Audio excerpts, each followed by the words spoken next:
Bismillahirrahmanirrahim. Assalamualaikum warahmatullahi wabarakatuh.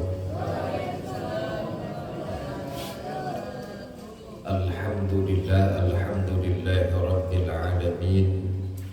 Wa bihi nasta'in ala umurid dunya waddin. Assalatu wassalam ala sayyidil mursalin wa ala alihi wa sahbihi ajma'in, amma ba'du. Pada kesempatan sore hari ini hari Kamis, di mana anak-anakku sekalian berpuasa sunnah, bergantian sama yang putri hadir di tempat ini sambil menunggu berbuka puasa. Semoga puasa sunnah kita diterima oleh Allah. Anak-anakku sekalian menjadi anak yang soleh, selalu capaikan cita-citanya, menjadikan anak yang berbakti kepada kedua orang tua, menjadikan anak yang berguna bagi bangsa, negara, dan agamanya. Dan selalu apa yang menjadi cita-citanya Allah kabulkan. Amin ya rabbal alamin. Baik, pada kesempatan ini tentunya santri itu identik dengan akhlak, maka kita membenahi akhlak kita agar supaya kita disenangi, disukai, dihormati, dan dihargai. Karena orang yang berakhlak itu pasti akan disenangi oleh setiap orang. Maka wajib bagi diri kita untuk berakhlak. Akhlak kepada kedua orang tua, akhlak kepada Allah, akhlak kepada guru, akhlak kepada teman, tetangga, akhlak kepada orang yang lebih tua, akhlak kepada orang yang lebih muda. Nah, itu penting, itu tata cara hidup kita. Apalah artinya ilmu kita setinggi gunung, tapi kalau kita tidak punya akhlak. Apalah artinya ilmu kita membentang luas seperti lautan yang tidak bertepi, tapi kalau kita tidak punya akhlak, maka semua itu akan hilang begitu saja. Maka sampai di pondok kita itu punya buku untuk akhlak khusus, yaitu akhlakul lil banin, akhlak untuk anak-anak. Karena begitu pentingnya akhlak sampai bukunya aja khusus akhlak. Nah, akhlak ini anak-anakku sekalian, akhlakul banin ya. Ini dikarang oleh seorang ulama besar. Yang memang ulama itu tinggalnya di Indonesia dan tinggal juga dimakamkan di Surabaya. Bimadza yatakhallaqul walad, dengan apa sih seorang anak itu berakhlak? Yajibu 'alal waladi ayatakhallaqu bil akhlaqil hasanati. Wajib bagi setiap anak untuk berakhlak dengan akhlak yang baik. Akhlak yang baik itu kalau kita bicara orang itu tidak tersinggung. Kalau kita bercanda tidak menyakitkan. Kita tidak boleh membuli. Maka kalau membuli itu, kalau bercanda orangnya sakit, terus kitanya bahagia dengan candaan kita itu sudah salah satu ciri kita tidak berakhlakul karimah. Salah satu ciri kita sudah tidak berakhlakul karimah. Karena bercanda itu sama-sama suka. Bukan satunya suka, satunya tidak suka. Satunya bahagia dengan apa yang dia lakukan, yang satunya menderita dengan apa yang dilakukan oleh temannya. Maka canda ini bukan candaan yang sehat. Nah, ini disebut akhlak yang tidak baik. Maka akhlakul yang baik itu dibentuk dari yang kecil, dari hal yang terkecil, dari mulai kecil sudah mulai bicara tidak boleh sembarangan, bicara itu yang baik, menunjuk sebelah mana dek tempat sana. Ketika kamu sedang dinasihati dengan yang tua, jangan melihat ke mata, mundur. Sampai jalan pun yang baik. Kalau kamu berjalan, jangan sampai bersuara kakinya, suara sendal kamu serak-sok. Nah, itu tidak baik. Akhlak anakku sekalian. Sama anakku sekalian, berakhlakul karimah, memakai pakaian yang berakhlak.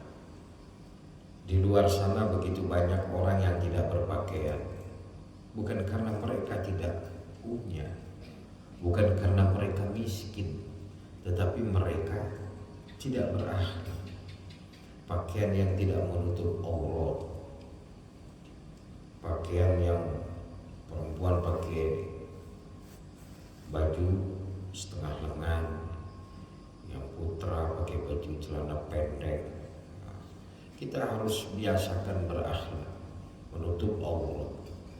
Kalau pakaian kita sudah biasa menutup aurat, nanti bicara kita juga berakhlak. Kita akan merasa tidak enak, merasa tidak asik kalau kita bicara yang kotor, bicara yang tidak berakhlak. Pasti hati kita itu akan bertanya-tanya, cocok nggak saya ngomong begini, cocok nggak saya bicara seperti ini, bagus nggak saya ngomong seperti ini.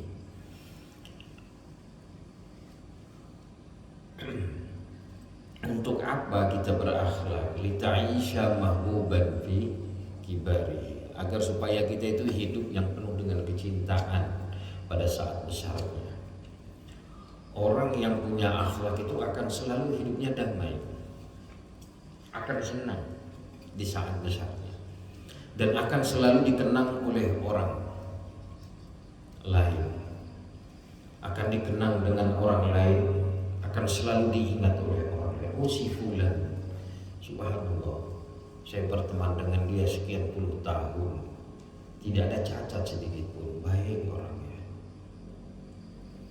Oh si fulan, saya bergaul dengan dia di pondok 6 tahun, subhanallah, orangnya baik, suka menolong, ringan tangan, tidak pernah mencerca, tidak pernah menyakitkan, selalu membimbing saya, berteman dengan saya. Alhamdulillah sampai sekarang terus.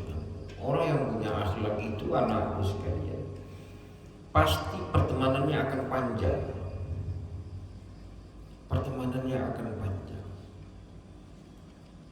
Saya dulu di pondok punya teman baik, sampai sekarang masih. Kadang WA, mana kabar tak? Kabar mana? Baik, ngobrol. Karena dulu dibangunnya pertemanan, dibangunnya persahabatan itu dengan akhlak, saling mendoakan. Itulah pekerjaannya para santri. Tentu berbeda dengan kehidupan mereka yang di luar sana.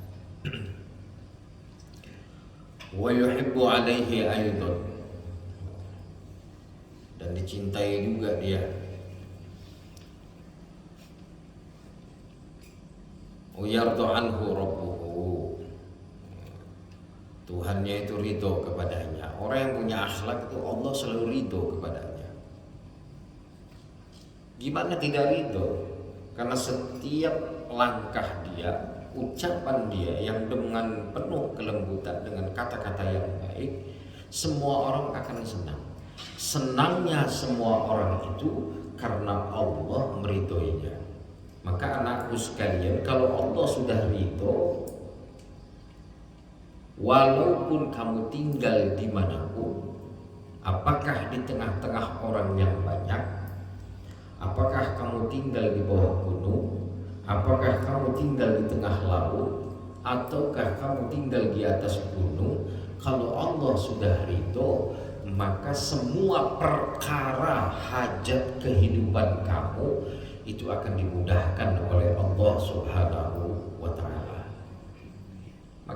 sekalian, nggak usah ragu-ragu untuk berakhlak.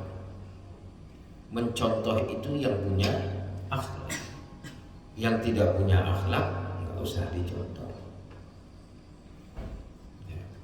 Kita bicara sama orang tua yang lebih tua, ya harus.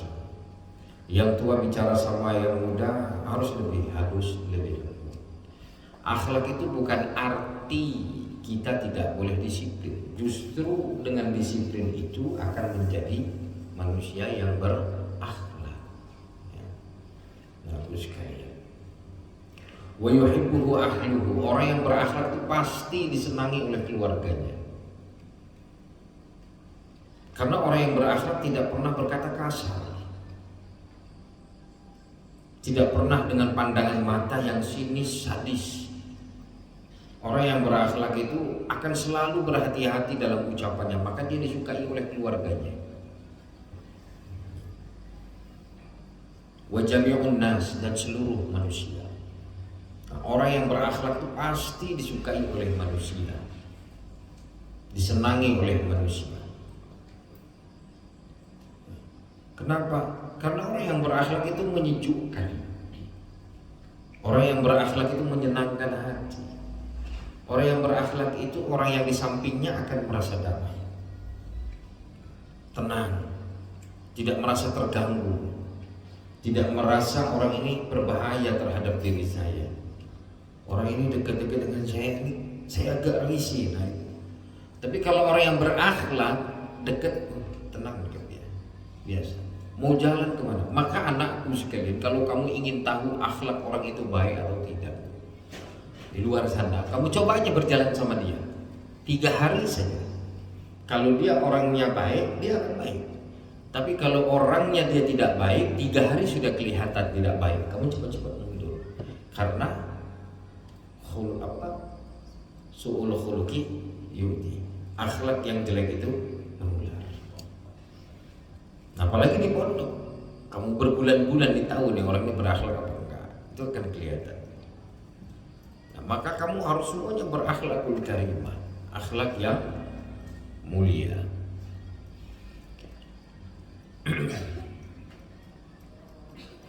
Wa yuhibbu alaihi aidan, dan dicintai juga atas dirinya. Anak-anakku sekalian, ayyabta'ida 'anil akhlaqil qabiha, hendaklah untuk menjauhi akhlak yang buruk. Kenapa harus dijauhi akhlak yang buruk? Kaila yakuna makruhan, agar supaya kamu tidak menjadi orang yang dibenci. Gambaran kamu di kamar, teman kamu suka ambil barang di lemari. Tahu satu kamar itu dengan dia, pasti satu kamar itu saling berbisik antara satu dengan yang lainnya. Hati-hati tuh si bulan masuk kamar nanti ngambil barang, padahal belum tentu tuh dia ngambil. Baru sekali dia ngambil, akhlaknya udah ketahuan sama teman-temannya satu kamar. Pasti satu kamar itu akan membicarakan dia, betul tidak? Makruhan, dibenci. Minimal berbisik-bisik teman. Awas dia, pena nanti hilang. Sebelahnya nih, kalau tidur jangan dia masuk kamar keluar, barang ada aja yang hilang. Padahal belum tentu dia ngambil. Dia ngambil baru satu kali, tapi karena ketahuan satu kamar, akhirnya nama dia jelek selama sampai ke bawah-bawah itu anakku sekalian. Sampai dia bujang, sampai dia lulus pondok, sampai dia punya istri, sampai dia punya anak. Ketika ketemu temennya, tahu nggak, inget nggak sama dia itu? Nah, inget kan? Apa coba? Itu kan cuma ngambil di kamar itu kan? Iya. Padahal dia sudah lama. Itulah akhlak yang jelek. Selain dia menular, akan diingat oleh orang sepanjang masa, sepanjang waktu.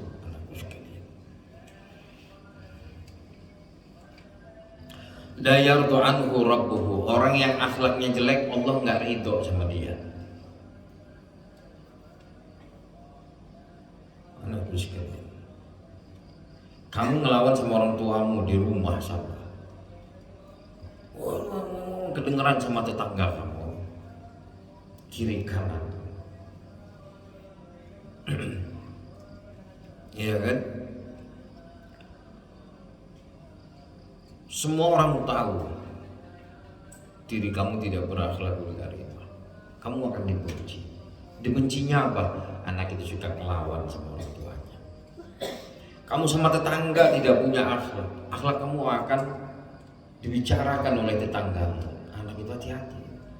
Jangan sampai itu lengah rumah, pintu kebuka, anak itu berani masuk ngambil apa yang ada dalam rumah. Allah tidak ridho. Ketidakridhoannya Allah, jangankan kamu tinggal di gunung kayak gini, tinggal kamu di tengah kota Allah tidak ridho. Sekalipun ramai kiri kanan depan dan belakang, kamu akan tetap dibenci oleh siapapun karena kamu memiliki akhlak yang tidak baik. Wala yuhibbu ahluhu, keluarganya itu tidak sayang sama dia. Kamu nggak punya akhlak yang buruk, itu keluargamu nggak suka dengan kamu. Kakak beradikmu tidak suka, orang tuamu tidak suka terhadap dirimu, keluarga besarmu tidak suka. Makanya anakku sekalian, jangan sering nyeplos. Jadi tuh kalau keluargamu sedang berbicara, sedang ngobrol, itu kamu dengerin dulu. Kalau memang diperkenankan untuk ikut candaan yang baik, ngobrol yang baik, jangan nyeplos kamu, plus ngomongnya. Itu nanti keluargamu tidak suka.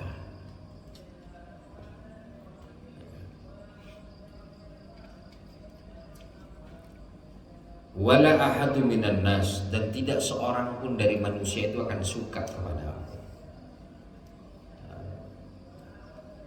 Kalau sudah manusia gak suka sama diri kita, disitulah bingungnya kita, anakku sekalian. Sedangkan manusia itu adalah makhluk sosial yang dimana membutuhkan manusia lain. Seperti hewan, ular membutuhkan kodok, manusia membutuhkan manusia lain. Untuk apa? Untuk melangsungkan kehidupannya. Kamu pondok ini kan, dek, kamu sendirian hidup, betah gak? Sendirian jadi kamar itu, gak ada teman, gak ada apa. Bebas kamu tidur pakai kasur, lebar kamarnya, kamar mandinya gak ngantri, sendirian tapi. Suka tidak? Betah gak? Kalau sendirian? Tidak. Karena manusia itu membutuhkan manusia yang lainnya. Nah, pada saat manusia itu tidak suka dengan diri kita, itu adalah penderitaan yang panjang, anakku sekalian, bagi kita. Ketika manusia lain yang tidak suka dengan diri kita, semuanya nggak suka. Rame nih hidup di pondok, tapi semua orang nggak suka dengan diri kita.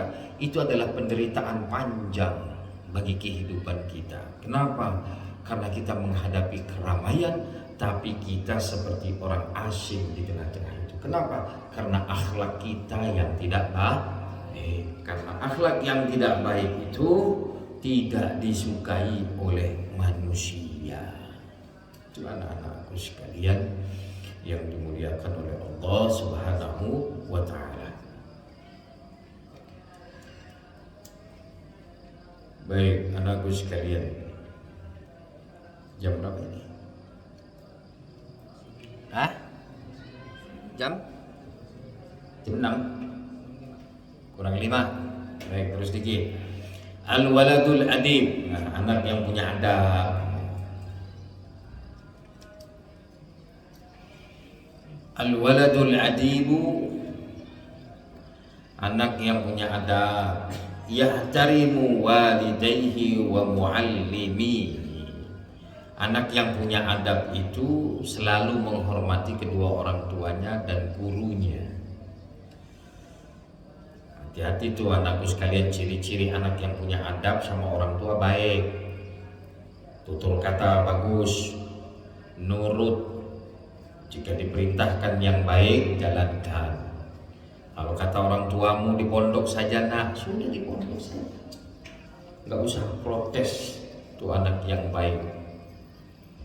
Karena kamu dipondokkan, orang tuamu tahu. Kalau kamu di luar, kamu akan menjadi anak-anak yang durhaka kepada kedua orang tua. Orang yang paling pahit hidupnya di atas dunia ini, anakku sekalian, orang yang durhaka kepada kedua orang tuanya.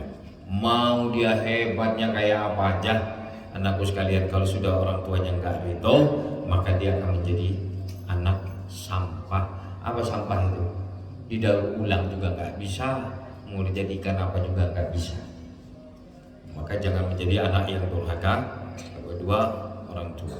Salah satu kedurhakaan kedua orang tua kepada kedua orang tua yaitu kita memaksakan kehendak diri kita kepada kedua orang tua.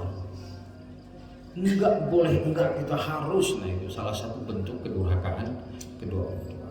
Sehingga orang tua kita menangis, terus hatinya sesak. Nah, itu hati-hati kamu, anak sekalian. Sudah itu. Setelah itu sepanjang hidup kamu tidak akan pernah bahagia. Walaupun orang tua kamu tetap kamu didoain sama ibu, tapi tetap itu kamu tidak akan pernah bahagia sepanjang masa. Sepanjang masa tidak akan pernah bahagia. Walaupun kamu sudah lulus SMA, lulus kuliah segala macam, karena kamu pernah melakukan satu perbuatan yang membuat orang tua kamu itu sesak hatinya itu. Nah, gitu.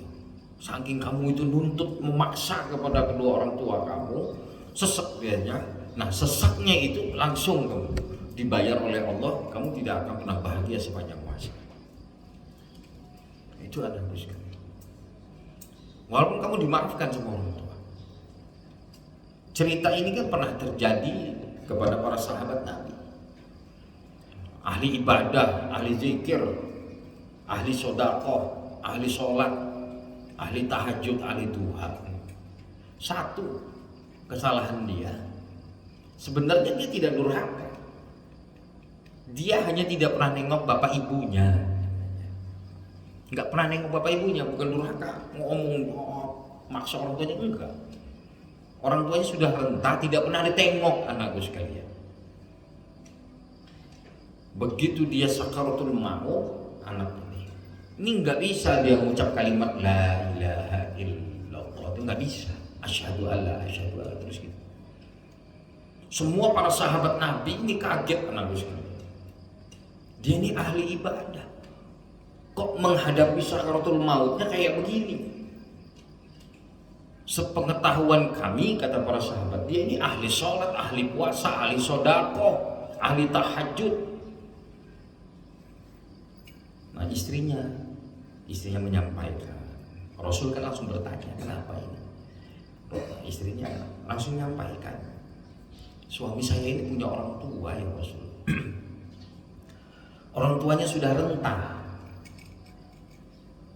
orang tuanya sudah lelah, tidak kuat untuk berdiri. Nah, dia ini seorang anak satu-satunya yang tidak pernah menjenguk orang tuanya.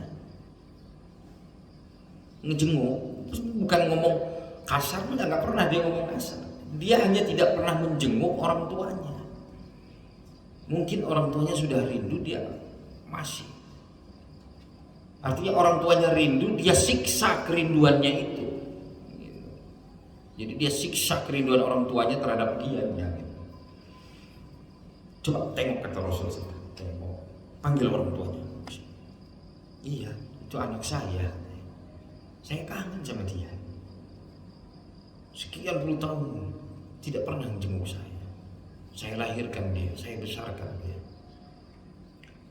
Terus kata Rasul, ya udah kalau begitu, tolong maafkan anakmu ini, karena dia sedang sakaratul maut. Ibunya diam, belum ngomong, dia akhirnya terdesak.